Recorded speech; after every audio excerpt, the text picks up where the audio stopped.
মেয়েদের জীবনটা বড়ই অদ্ভুত।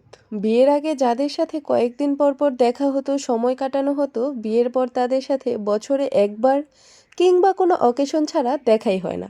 আর যখন দেখা হয় তখন যে কত জমে থাকা কথা, কত মজা হয় বলে বোঝানো যাবে না। সো হে এভরিওয়ান, আসসালামু আলাইকুম, welcome to my new blog. কেমন আছো সবাই? আশা করি সবাই ভালো আছো। আমিও আলহামদুলিল্লাহ ভালো আছি।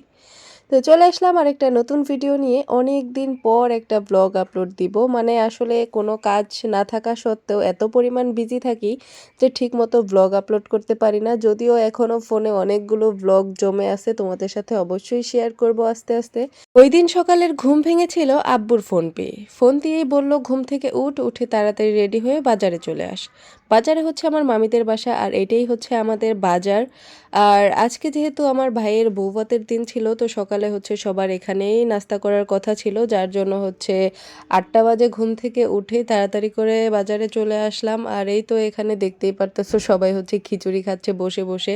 আসলে আমরা একটু আসতে লেট করে ফেলছি, যেহেতু অনেক রাতে বাসায় গেছি, সেহেতু সকালে ঘুম থেকে উঠতে একটু লেট হবে, সেটাই স্বাভাবিক। তো আমরা আসার সাথে সাথে মামি হচ্ছে এখানে আমাদের সবাইকে খাবার বেড়ে বেড়ে দিচ্ছিল। বিয়েবাড়িতে সকালে যে খিচুড়িটা রান্না করতে হয় এটা আমার এত পরিমাণ ভালো লাগে, যার জন্য আমি এত কষ্ট করে এত সকালে ঘুম থেকে উঠে আসছি। নয়তো আমি এত সকালে কখনোই ঘুম থেকে উঠি না। মানে মাংস কলিজা দিয়ে খিচুড়িটা রান্না করা হয়, এত বেশি মজা লাগে আমার কাছে এই খিচুড়িটা, যেটা বাসায় রান্না করলে আমার একদমই সেম ওইরকম লাগে না। এই তো এখানে হাসানও বসে বসে খাচ্ছিল। আর এগুলো হচ্ছে সবগুলোই ডালার পাতিল, যেহেতু কালকে বিয়ে ছিল, তো মেয়ের বাড়ি থেকে এই ডালাগুলো আসছে। আমাদের এদিকে প্রতিটা বিয়েতে এরকম হয় যে বিয়ের দিন মেয়ের বাড়ি থেকে ডালা আসে। আর এদিকে হচ্ছে তারা শালা দুলাভাই একটু গল্প করতেছিল, আমার ভাই ব্রাশ করতেছিল আর তার দুলাভাইয়ের সাথে গল্প করতেছিল, দুষ্টামি করতেছিল। তো এখানে হচ্ছে খাওয়া দাওয়া কমপ্লিট করে তারপর আমরা একটু ছাদে যাচ্ছিলাম। আর এই ফুলগুলো দেখতে এত সুন্দর লাগতেছিল, দেখো তোমরাও। এই ফুলগুলোর জন্য যেন এই জায়গাটার লুকটাই চেঞ্জ হয়ে গেছে। আচ্ছা, তোমাদের ওইদিকে এই ফুলটার নাম কি? অবশ্যই আমাকে কমেন্ট করে জানাবা। আমি তো ছোট থেকে এটাকে হচ্ছে গেট ফুল বলেই জেনে আসছি, যেহেতু এগুলা হচ্ছে গেটের সামনে বেশি লাগানো হয়। আর এই তো আমি হচ্ছে একদম বাসার ছাদে চলে আসলাম। আর এটা হচ্ছে একটা সোয়েটার ফ্যাক্টরি মেবি। এটা একদম আমার মামার বাড়ির সাথেই লাগানো, দেখতেই পারতেছো। আর এখানে হচ্ছে গানের আওয়াজ পেয়ে হাসান একটু দুষ্টামি করতেছিল।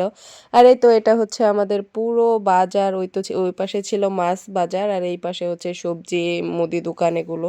তো তারপর ঘোরাঘুরি শেষে আমরা ছাদ থেকে নেমে যাচ্ছিলাম। আর এই তো দেখো ফুলগুলো দেখে হাসান হচ্ছে বলতেছিল যে তোমার জামার যেই প্রিন্টগুলা আর ফুলের সাথে একদম ম্যাচ হয়ে গেছে। আসলেই সত্যি, আমি ছবিগুলো পরে যখন দেখছি মানে অনেকটা মিল। দেখো আমার জামার প্রিন্ট আর হচ্ছে ওই ফুলগুলা। আর এটা হচ্ছে আমার খালাতো বোন, যার সাথে হাসান সব সময় ঝগড়া করেই থাকে। আর ওকে দেখে বলতেছিল ডেঞ্জার শালি কামিং কামিং।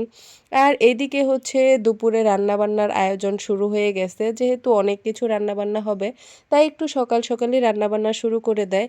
আর যদিও আজকে হচ্ছে বৌভাত, আমার কাছে তেমন কোনো ভিডিও ক্লিপই নেই বৌভাতের, কারণ ফোন ছিল হাসানের কাছে। আর আমার মামার বাড়িটা যেহেতু একদম বাজারের মাঝখানে, সেহেতু আমি বাসায় ছিলাম, হাসান হচ্ছে নিচে ছিল, এখানে ওখানে ছিল, যার জন্য হচ্ছে আমি ফোনটা নেওয়ারই সুযোগ পাই নাই। আর এ হচ্ছে আমার সেই বোন, যার সাথে একটা সময় আমার কয়েকদিন পরপরই দেখা হতো।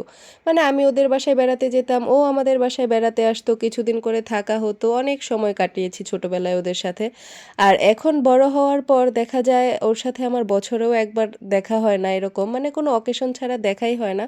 খুব মিস করি মাঝে মাঝে সবাইকে। আসলে মেয়েদের জীবনটা বড়ই অদ্ভুত। এদিকে দেখো দেখতে দেখতে বিয়েও শেষ হয়ে গেল, আর আমার আজকের ভিডিওটাও শেষ হয়ে গেল। ভিডিওটা তোমাদের কাছে কেমন লাগলো অবশ্যই কমেন্ট করে জানাবা, অবশ্যই লাইক কমেন্ট করবা। সবাই ভালো থাকবা, সুস্থ থাকবা, আল্লাহ হাফেজ।